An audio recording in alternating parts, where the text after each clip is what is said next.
Well, efforts to remove about 1,000 tons of fuel oil and 200 tons of diesel from a bulk carrier that ran aground off Richards Bay's harbour are underway. It ran aground outside the port in heavy seas on Monday. Well, eNCA's Nontobeko Sibisi is watching the operations and she joins us live now. Nono, can you just give us a rundown of what these salvage operations have looked like since Wednesday? Well, to tell you the truth, Belle, it's been 6 days since the ship ran aground. We're certainly seeing much more activity than we did last week. Well, and one of the fortunate things that you have to thank for is the weather conditions. Very, very favorable today. As you can see, it's still stuck right there, right behind me, stuck in the sandbank here. And we're told that with each and every heavy swell, it seems to be deteriorating worse and worse. And what we have told, where you can see the massive crack and where it literally is cracked in half there in the middle, we're told that that's the point where the ship is literally lodged in about 2 meters deep into that sandbank. So you could just imagine when the heavy swells come, Belinda, they're just knocking against that ship and it just seems to be sinking itself deeper and deeper.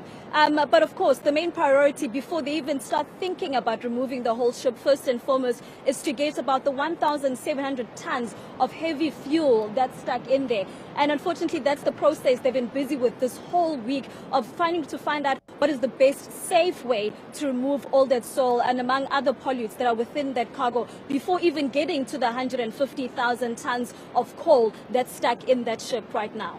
Well, what are officials saying? Is there any indication of how long this could actually take? Possibly months, days? What does it look like from the officials' point of view?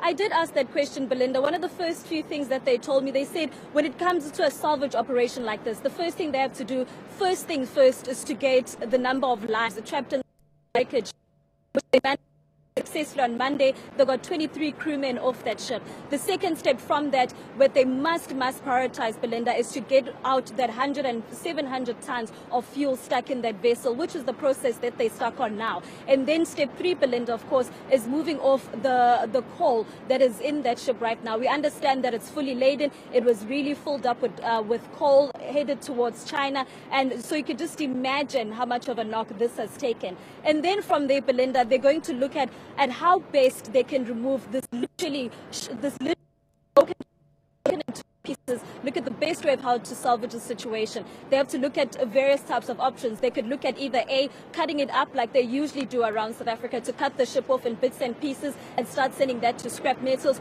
or if somewhere or the other manage to drag it, the one piece and the other piece, drag it to deeper waters, well, they'll be able to sink it. But the way it's looking at, Belinda, I'm told, most of the maritime authorities are told, it's very rare to find a situation like this where a fully laden ship with 150,000 tons of cargo ripped literally in half in the middle and just stuck there in the sandbank. So you can just imagine what the authorities are having to work with. At this stage, Belinda, to be frank with you, we're looking at a process that could even take months in the coming years or perhaps even next year. That's how much of a problem this whole salvage operation is starting to become. Well, that was eNCA's reporter Nontobeko Sibisi there with an update for us. News that moves. eNCA.com.